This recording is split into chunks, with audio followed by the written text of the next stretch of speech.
요건 이제 위험의 종류를 얘기해요.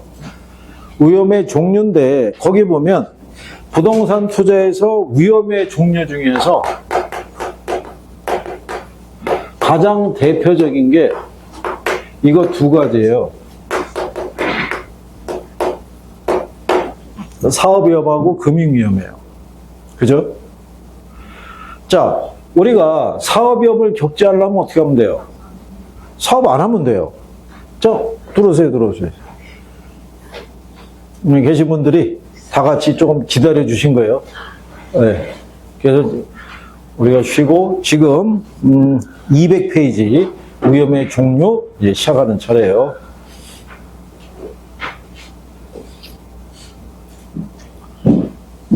자, 사업위험을 겪지 않으려고 그러면 뭐 안 하면 된다. 사업 안 하면 되는 거예요. 근데 사업을 하면 겪어야 돼요.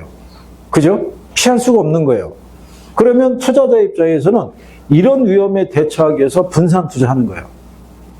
분산 투자를 통해서 제거를 해보지만 그래도 제거가 안 되면 대가를 요구할 수밖에 없는 거예요. 그렇지 않으면 투자할 수가 없으니까. 그래서 사업 위험 안에 가게 되면 시장 위험이라는 것도 있고 운영 위험이라는 것도 있고 위치에 관련된 위험도 존재해요. 그러니까 시장 위험이라는 건 시장의 불확실성에서 야기되는 위험이에요. 그러니까 전혀 예측하기가 쉽다 어렵다. 어렵다라고 생각하는 거예요. 그죠? 응? 운영 위험이라는 건 근로자의 파업이라든가, 그죠? 불필요한 경비의 지출이 늘어난다든가, 뭐 이런 식으로 나타나는 게 운영상의 위험이고, 위치에 관련된 위험은 부동산에 국한되는 위험이라고도 할 수 있어요. 그죠? 예를 들어서 구상권이 있는데 신흥상권이 새로 생겨날 수도 있어요, 없어요? 그거는 어떻게 할 수가 없는 거잖아요. 그렇잖아요? 나는 여기다 이미 그 높은 권리금까지 주고 들어왔는데 길 건너에 새로운 상권이 조성이 되면서 젊은 애들이 다 글로 가버리는 그런 상황이 되면은 방법이 없는 거예요. 그게. 예전에 저기 경기도 일원에서도 도로가 있고 위로 저기 지하철대안인가 그랬을 때 여기가 시장이에요.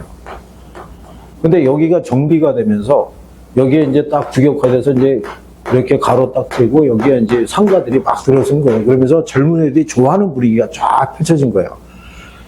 그러니까 여기 시장에서 파는 어떤 이제 음식점도 있고 여기 당연히 술집도 있고 그렇지만 젊은 애들은 여기가 더 선호가 되겠죠. 그러니까 대부분 일로 넘어가는 거예요. 근데 이게 차선이 폭이 넓어요. 그 한번 넘어가면 안 돌아오는 거예요. 그러니까 여기에 매출은 어떻게 돼요? 급감하겠죠. 여기 매출은 계속 성장을 할 것이고 그렇다고 해서 시장에 나오시는 나이 드신 분들만 대상으로 장사를 해갖고는 매출을 유지하기가 어려우니까. 그러니까 여기는 침체하고 여기는 커지고.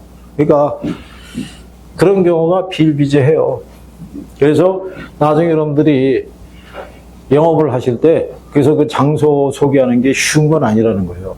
그래서 여러분들이 나중에 자격증을 따시면 여러분들 스스로가 맵을 만들어야 돼요. 상권 조사가 다 돼야 된다고요. 그래야지 설명을 해줄 거 아니에요. 그죠? 그러면 금융위험은 어떻게 생기겠어요? 금융위험. 아니 돈을 빌리면 금융위험이 생기는 거죠. 우리가 그때 그랬잖아요. 부동산에 투자할 때 대부분 지분과 저당의 합으로 돼 있는데 지분은 내 돈이에요. 저당은 빌린 돈이에요. 그죠?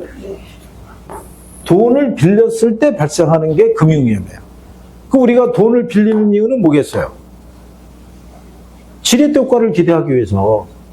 그래서 돈을 빌린 거예요. 그죠? 근데 내가 금융위험 자체가 부담스러우면은 대출을 안 받으면 돼요. 안 받으면 대신에 무슨 효과도 기대할 수 없는 거예요.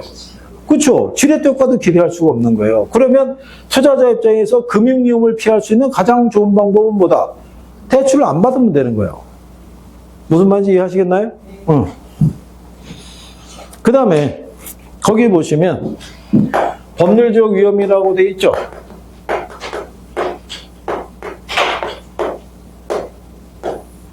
이거는 정부의 정책 있죠. 규제. 여기서 야기되는 위험이에요. 진짜 힘들게 강남에 땅 좀 마련했다 싶었더니 토지거래 허가 구역으로 묶여가지고 어떻게 할 수가 없는 거예요.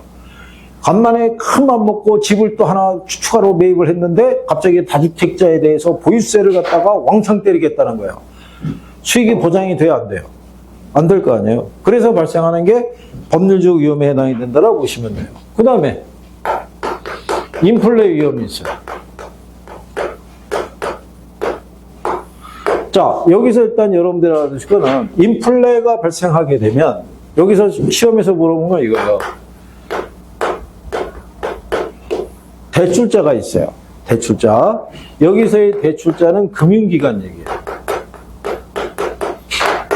금융기관. 그러면 자, 부동산에 투자할 때 대출 받는 사람들이 있죠. 그러면 금융기관에서는 대출해 줄 때 이자율을 정할 거 아니에요. 그러면 고정이자율을 적용할 수도 있고 변동이자율을 적용할 수도 있겠죠. 그러면 금융기관 입장에서 인플레 위험을 피하기 위해서는 고정금리로 대출하겠어요? 변동금리로 대출하겠어요? 어? 이게 초반에는 아주 절묘하게 앞에는 두리뭉실하게 넘어가고 뒤에만 깔끔하게 얘기하는 거예요. 그러면 선생님 입장에서는 캐치하기가 되게 힘들어요. 그죠? 그러면서 성공했다 이런 표정으로 있는 거야. 아니 이제 금융기관 입장에서는 고정금리가 있고 무슨 금리가 있으면 변동금리가 있으면 얘로 대출해 줄 거 아니에요. 변동으로. 그래야지만 인플레에 따라서 이게 인플레가 발생하면은 화폐 가치가 떨어질 거 아니에요. 그죠? 그러면 이자 수익을 받아도 수익적인 구조가 악화가 될 거 아니에요. 그러니까 대출자 입장에서는 무슨 이자율로 대출해 줄 때, 변동금리로 대출해 줄 때 인플레에 대한 위험을 차입자에게 전가할 수 있을 거 아니에요. 그죠? 무슨 말인지 아시겠나요? 이게 시험에서 2번 나온 거예요. 이게. 그래서 인플레 위험은 여러분들이 외부 모의고사 볼 때 활용할 수 있으니까 정리하시면 되겠고, 금융 위험도 가끔 물어봐요. 그러니까 확인해 두셔야 돼요. 그 다음에 유동성 위험이 있죠.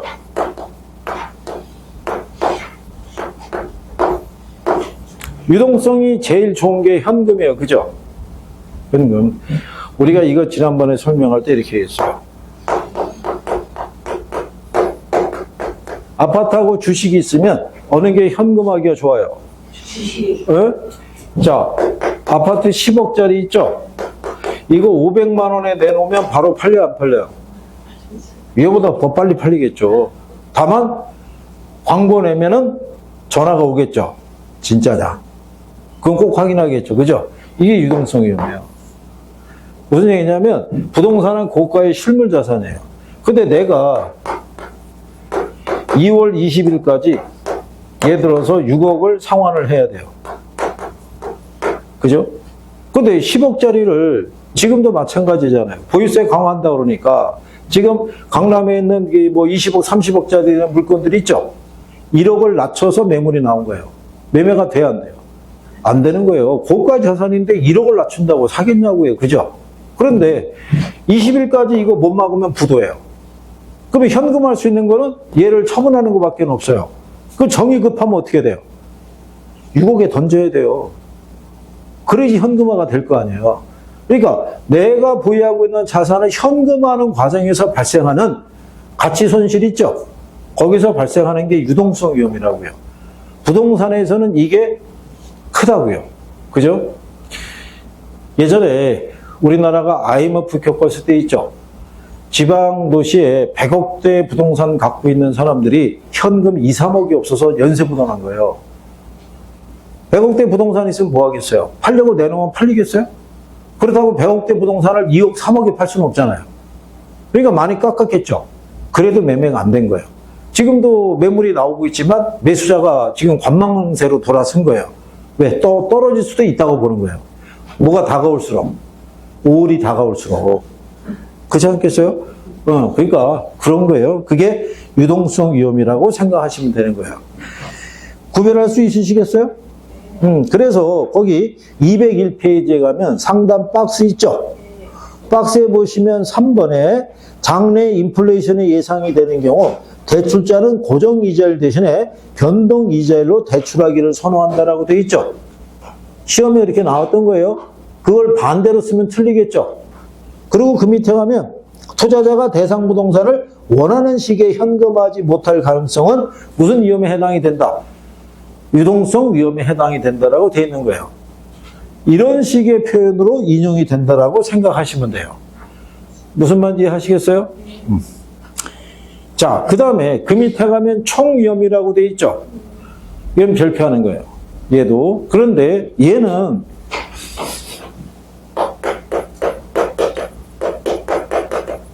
이 책을 구성한 사람은 여기다가 집어넣는데 이게 원래 포트폴리오 이론에 가면 나오는 거예요. 포트폴리오에 총위험이 있죠. 총위험이 체계적 위험과 비체계적 위험의 합으로 되어 있어요. 체계적 위험과. 그런데 여기서 체계적 위험이라는 거는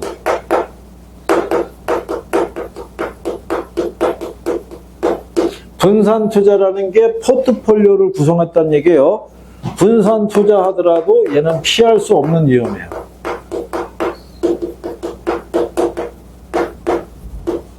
이게. 그런데 비체계적 위험은 분산 투자를 통해서 얘는 피할 수 있는 위험이에요.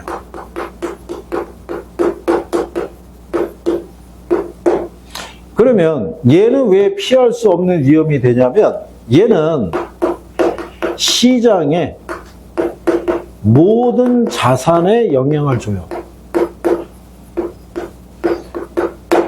근데 이 위험은 개별 자산의 특성에서 야기되는 위험이에요. 자, 그러면 예를 들어서 우리가 지난번에 얘기했었죠.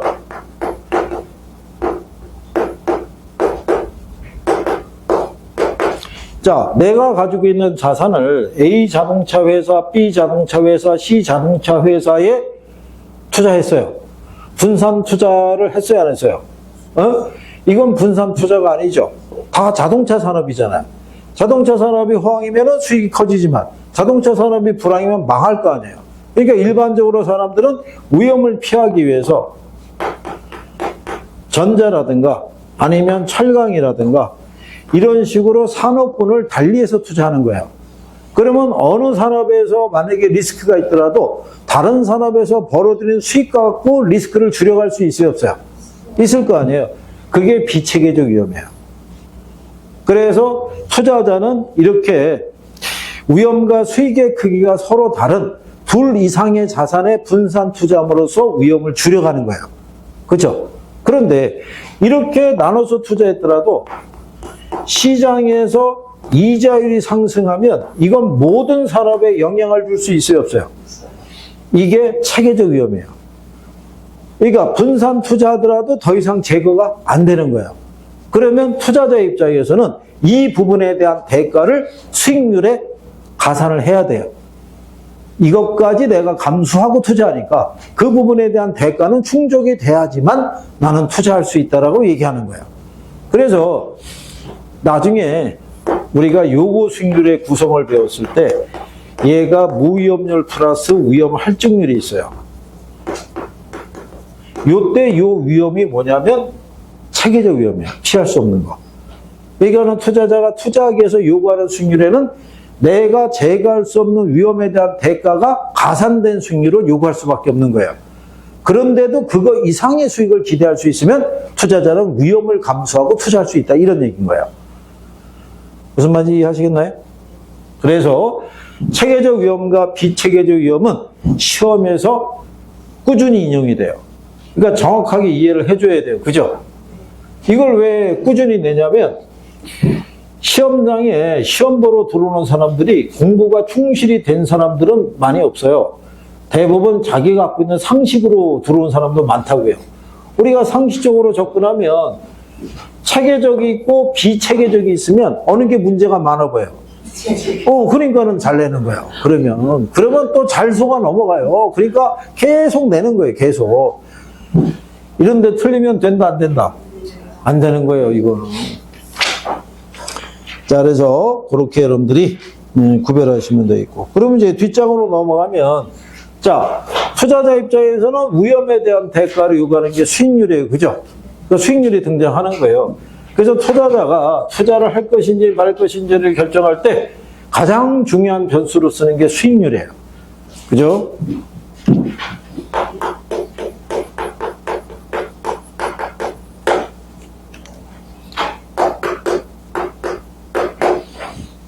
자, 요 수익률에 대한 거는요, 이 투자된 자본에 대한 산출의 비율이다라고 되어 있는데,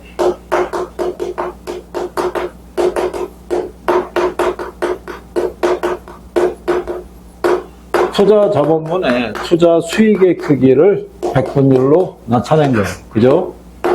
다 수식이 돼 있죠. 자, 그러니까 예를 들어서 1억이라는 돈을 투자해서 경비제하고 1,000만 원의 수익이 발생했다 그러면 수익률은 10%에 해당이 된다. 이렇게 우리가 유추할 수 있다라고 얘기하는 건데, 여기서 시험에서 인용이 되는 거는 이 수익률의 종류를 물어봐요. 거기 가면 수익률의 종류가 나와 있죠.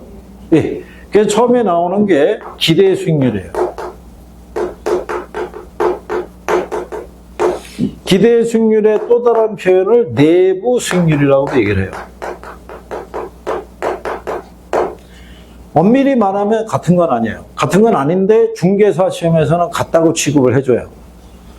그래서 내부 수익률, 그리고 투자로부터 예상되는 수익과 지출을 토대로 측정하는 것이 기대 수익률이에요. 그리고 예가 있어요.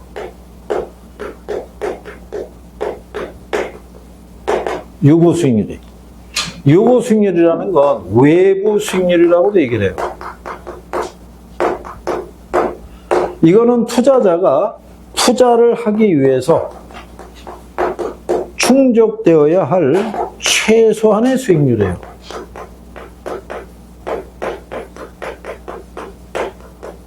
요걸 최대한의 수익률 그러면 틀리는 거예요. 그리고 얘는 투자 자본의 기회비용의 성격을 갖고 있어요. 그리고 실현 수익률이 있어요. 실현 수익률은 사후적 수익률이에요.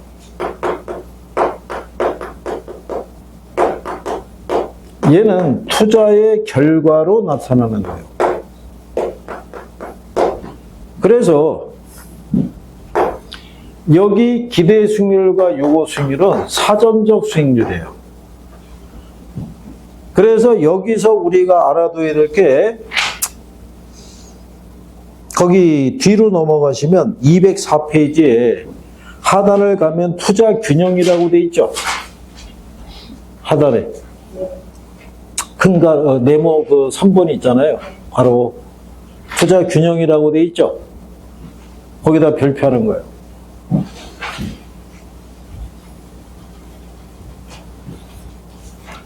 여러분한테 얘네 이 종류의 개념을 물어볼 수도 있고요. 그 다음에 물어볼 수 있는 게 기대 수익률과 요구 수익률의 관계예요. 이걸 시험 지문에서 꾸준히 있어요. 그래서 기본적으로 기대 수익률이 요구보다 크면 투자가 채택이 돼요. 그런데 반대의 경우에는 기각이 돼요. 그리고 얘네가 같을 때가 균형 상태라고 얘기를 해요. 이게 그런데 여기서 여러분들이 보시면 기대 수익률하고 요구 수익률을 비교하죠. 실현 수익률하고는 비교하는 게 아니에요. 투자자가 투자를 결정할 때는 예측을 하는 거잖아요. 그러니까 결과는 안다 모른다. 결과는 모르는 거예요. 그래서 여러분 시험에 이렇게 쓸 수 있어요. 얘가 얘보다 크거나 아니면 내부 수익률이 실현 수익보다 크거나 이렇게는 쓸 수가 없다는 거예요. 무슨 말인지 아시겠어요? 비교는 기대 수익률하고 뭐하고 요구 수익률하고. 그러니까 여러분한테 이렇게 낼 수는 있어요.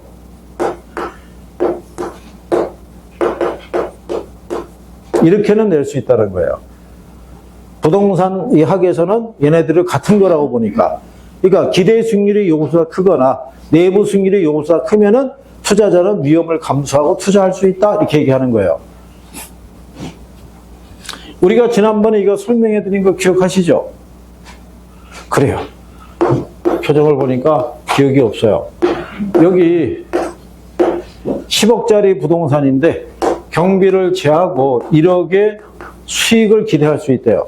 그러면 10억 투자해서 1억이니까 이 부동산에서의 기대 수익률이 몇 프로? 10%. 근데 그때 이렇게 했잖아요. 자, A가 5억을 가지고 있어요. 현재 투자해가지고 예를 들어서 6%의 수익을 내고 있어요. 5억의 6%면 얼마야? 3천이에요. 그런데 누가 권유하는 거예요? 여기다 투자해보라고. 너 만약에 5억에서 3천 벌고 있는데 네가 또 5억인가 또 저달에서 해봐야 6천밖에 안 되지 않느냐. 근데 여기다 투자하면 10%잖아요. 그죠? 그런데 이 사람의 입장에서는 내가 갖고 있는 돈은 5억이에요. 그럼 난 추가로 5억이 더 필요하잖아요. 대출을 받았어요. 이자를 8%로. 그러면 8%의 이자를 내야 되니까 5억에 8%는 얼마예요? 4천이잖아요. 그러면 이 사람은 여기다 10억이라는 돈을 투자하기 위해서는 내가 포기한 기회비용의 성격이죠. 그 다음에 추가로 감수하는 위험이죠. 두 개를 합한 게 얼마예요? 그러면 이 사람은 여기다 투자하기 위해서는 최소한 7%의 수익을 요구하는 거예요. 그런데 이 사업에서는 그거 이상의 수익을 기대할 수 있잖아요. 그러니까 나는 위험을 감수하고 투자할 수 있다는 거예요. 무슨 말인지 아시겠어요? 그런데 내가 여기다 투자하기 위해서는 1억 7천이 필요해요. 그러면 17%잖아요. 여기는 10%밖에 기대할 수 없잖아요. 그럼 나는 위험을 감수하고 투자할 수가 없다라고 얘기하는 거예요. 그래서 기대 수익률하고 요구 수익률을 비교해서 얘가 크면 뭐 한다? 채택하는 거예요. 반대면 뭘 한다? 기각하는 거예요, 기각. 무슨 말인지 아시겠어요? 그런데 나중에 이거는 제가 예를 하나 드린 거고 이게 균형 상태로 회귀하는 과정이 있어요. 과정이. 근데 지금 얘기해봐야 별로 뭐 좋아하실 것 같지는 않은데 그리고 이거 하나 알아두시는 게 얘가 얘보다 크다는 얘기는요. 투자 가치 있죠? 이게 얘보다 큰 거예요. 그러면 투자가 채택이 돼요. 그런데 기대 수익률이 요거보다 작다는 얘기는 투자 가치가 시장 가치보다 작다는 얘기예요.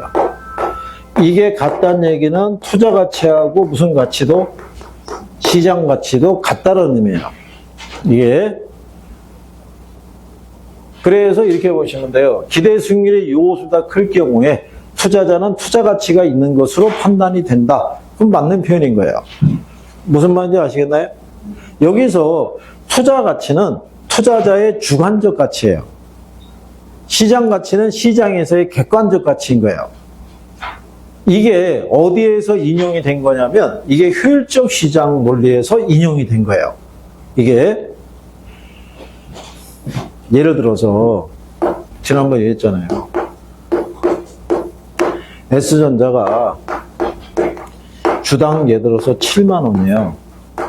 근데 A가 분석해 봤을 때는 이 전자의 주식의 투자 가치는 한 10만 원의 가치가 있는 거예요. 자기가 주관적인 정보를 분석을 해봤을 때. 그런데 얘가 시장에서 얼마에 거래되고 있는 거예요? 7만 원의 주당. 그러면 내가 분석한 정보를 가지고 비교했을 때는 저평가되고 있는 거잖아요. 그럼 나는 위험을 감수하고 얘한테 투자할 수 있어요, 없어요? 그런 논리란 말이에요. 그러니까 여기서 나오는 기대 수익률과 요구 수익률의 관계와 투자 가치와 시장 가치의 관계 논리는 같은 거예요. 그러니까 나중에 우리가 이걸 가지고 계산식을 예제를 들어가지고 균형을 이루는 과정을 설명을 해드려요. 그거를. 근데 제가 이거 설명을 해드리면 별로 좋아하진 않아요. 그러니까 뭔가 우리는 복잡한 건 싫어해요. 근데 다만 이거 자체는 기억은 해두셔야 되는 거예요. 무슨 말인지 아시겠어요? 그리고 여러분 시험에 최근에 이 투자 가치를 계산하는 문제가 나온 적이 있어요. 투자 가치는 투자로부터 예상되는 수익이 있죠. 이게 영구적으로 지속이 된다는 가정에서 이거를 요구 수익률로 할인해서 구하는 거예요.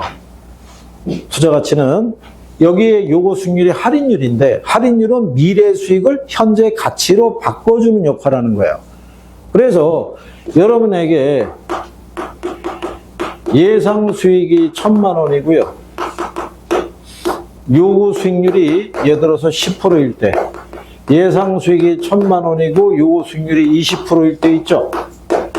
A와 B 두 개 투자안이 있어요. A의 투자 가치는 얼마?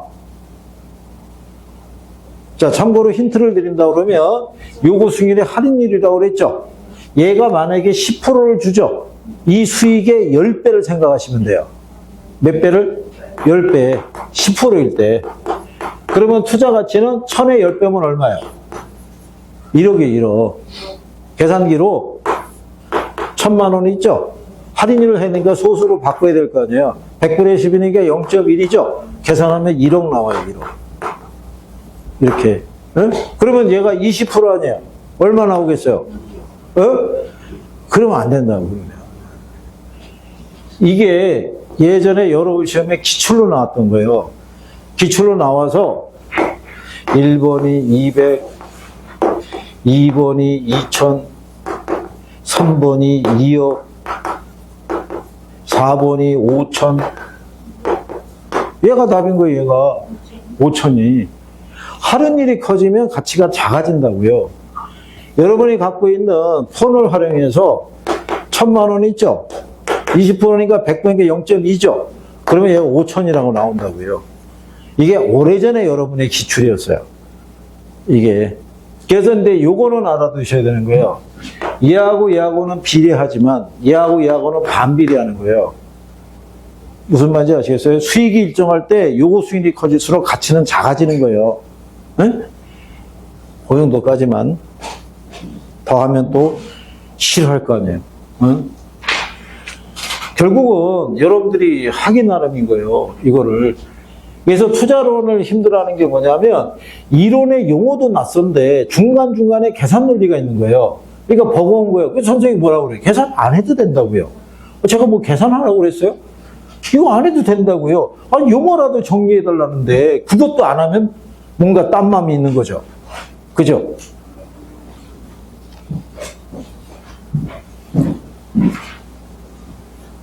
그리고 이 공부에 전념하시면은 여기에 어떻게 보면 올인해야 돼요. 예전에 제가 저기 그 밑에 한번 저기 가서 강의했었을 때 거기 계신 분 중에 지방의 프로야구단에 열성 응원하신 분이어가지고 그분은 지방 경기는 다 보러 다니는 거예요. 그 수업하고 겹쳐도 그거부터 우선인 거예요. 그냥 거기에 완전히 그냥 뭐 결국은 그의 시험에 실패하신 거예요. 그게 아닌 건 물론 취미 좋고 다 좋은데 뭔가 새롭게 도전하는 게 있으면 거기에 또 방점을 좀 찍어주셔야 되는데 그게 또 그 지역은 또 그게 또 무시 못하는 모양이더라고요. 그냥 못하겠어요. 네, 여러분들은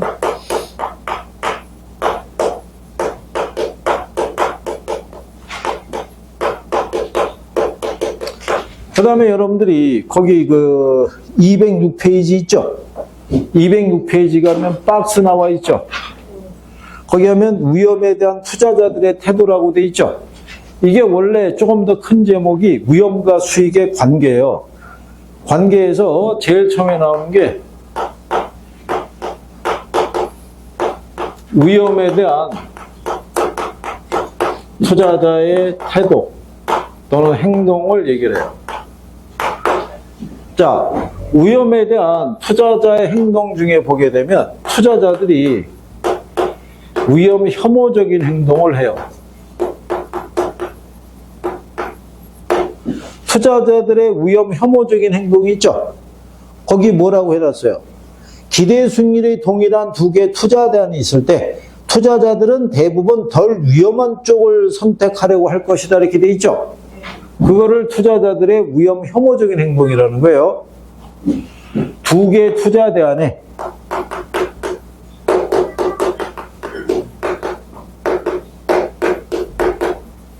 기대 수익률이 동일하면 뭐가 작은 쪽? 위험이 작은 쪽. 아까 위험을 우리가 표준 편차라고 한다고 그랬었죠? 이거 조그맣게 거 기억하시나요? 이거? 아니, 아까 이렇게 해서 이거 했잖아요, 이거. A, B 해갖고 두 개 기대 수익률이 동일할 때 이 투자자들은 아까 뭐라고 그랬어요? 여기서 얘기하는 투자자가 위험 회피적인 투자자인데 걔들은 이런 행동을 한다. 그래서 표준 편차가 작은 걸 선택한다라고 아까 설명했잖아요. 그죠? 근데 금방 또 낯설죠? 우리는 당분간 신선함이 가득한 교실에서 공부하는 거예요. 그죠? 조금 지나면 이제 지루해지기 시작하는 거예요. 우리가 계속 안으로 들어갈 수는 없어요. 이론을 가지고. 제가 분명히 얘기하지만 저는 여러분들에게 학문적인 지식을 전달하기 위해서 여기 있는 게 아니에요. 여러분들이 시험장에 가서 60점을 맞을 수 있는 방법론만 알려드리는 거예요. 진짜 공부는 여러분들이 합격한 다음에 열심히 하셔야 돼요. 그죠? 여기가 무슨 학부나 대학원에서 수업하는 것도 아닌데, 그죠? 거기서 수업하면 별표도 안 해요. 그냥 간략하게 몇 줄 적어놓고 수업하는 거예요. 그죠?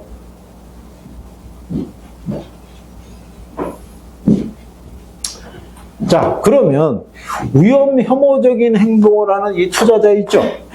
이 사람들은 위험을 감수하고 투자한다, 안 한다?